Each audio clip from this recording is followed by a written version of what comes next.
BFM Business. L'émission 100% placement.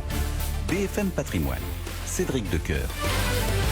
Allez, on entame cette deuxième heure de l'émission et comme à chaque début de demi-heure, bien évidemment, on file sur le marché pour prendre le pouls de la séance du jour. Et c'est Thibaut François que l'on rejoint chez Fastia Capital. Bonjour Thibaut.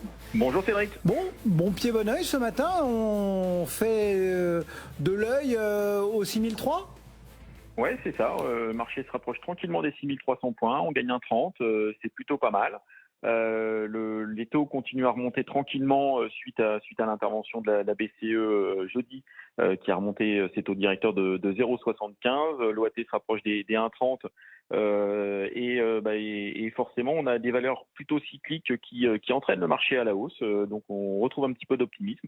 On retrouve Renault, Alstom, Airbus, Saint-Gobain qui gagnent entre 2,5 et 4% ce matin, qui sont en tête du palmarès. Et on retrouve plutôt des valeurs de croissance qui sont en bas du palmarès, avec des Dassault Systèmes, des Téléperformances et des STM qui sont toutes les trois négatives, alors légèrement négatives, mais jusqu'à 1% de baisse ce matin. Un petit peu d'optimisme sur le marché. On a enfin, on va dire un cadre de la part de la BCE, lutter contre l'inflation de façon vigoureuse. Donc 0,75 points de hausse de taux, ce qui entraîne les taux européens et les taux américains d'ailleurs plutôt à la hausse. On retrouve un Brent qui est autour de $93 qui se stabilise sur ces niveaux de prix-là, et surtout un euro-dollar qui repasse au-dessus de la parité. Il était tombé en dessous de la parité en début de semaine dernière. On retrouve 1,02 sur l'euro-dollar, donc un dollar qui s'affaiblit un petit peu, et ce qui est plutôt bon pour les actions. Donc un début de séance qui est plutôt dans le vert ce matin sur la bourse de Paris. Allez, quelques dossiers sur lesquels on jette un petit œil. D'abord Orpea. Oui, alors Orpea, par contre, on n'est pas vraiment dans le vert.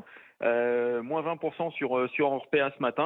On est à 16,72, 80% de baisse depuis le début de l'année. On est toujours dans les agitations depuis le début de l'année sur l'affaire Orpea et la maltraitance dans certains établissements. Orpea a annoncé un profit warning sur la deuxième partie de l'année 2022. Alors, d'un point de vue fondamental, on sait que Orpea va vivre des années et des mois difficiles, c'est évident. Là, on se retrouve avec une marge qui va être moins forte que prévu sur la deuxième partie de l'année. Mais je ne suis pas sûr que ça soit vraiment les fondamentaux et en tout cas le profit warning qui fasse baisser le titre de 20% aujourd'hui.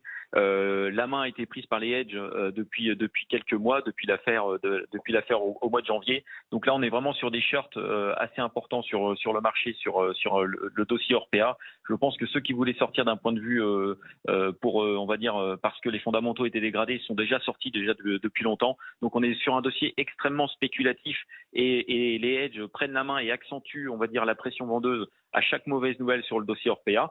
Et le momentum est toujours défavorable sur le dossier Orpea et le sera dans les prochaines semaines.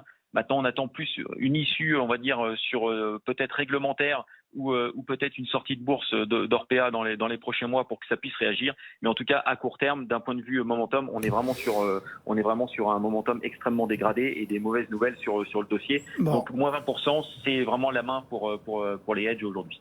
Et un petit mot rapide sur Atos ? Oui, Atos rebondit encore 6% ce matin. Donc il y a eu une dégradation qui a entraîné le titre au tapis jeudi. C'est Goldman Sachs qui est passé à vendre sur le dossier. Depuis, ça tente un rebond sur Atos. On a Sycomore, une société de gestion parisienne, qui souhaite une démission de son président et surtout des anciens membres du conseil d'administration. Ils ne privilégient pas une scission du groupe Atos dans les prochains mois qui serait compliqué. Pour rappel, Atos a vraiment des difficultés à retrouver de la croissance organique sur son activité historique. Est beaucoup plus favorable et en tout cas la croissance est beaucoup plus soutenue sur la partie cybersécurité où il y a des acheteurs potentiels de cette activité. On parle notamment de Thales et d'Orange qui pourraient être intéressés. Donc aujourd'hui, la question c'est est-ce que Atos continue à maintenir ces deux activités au sein du groupe dans les prochains mois, dans les prochaines années, avec une vraie stratégie mise en place, ou alors il y a une scission et un démantèlement du groupe, ce que ne préconiserait pas Sycomore. En tout cas, ça rebondit et on parle de niveau de valorisation autour d'1 milliard, ce qui est bien sûr ridicule pour le groupe Atos, mais aujourd'hui, le momentum est toujours défavorable sur le dossier Atos. Merci beaucoup Thibaut. Thibaut François pour Fastea Capital, le marché qui prend un 28%.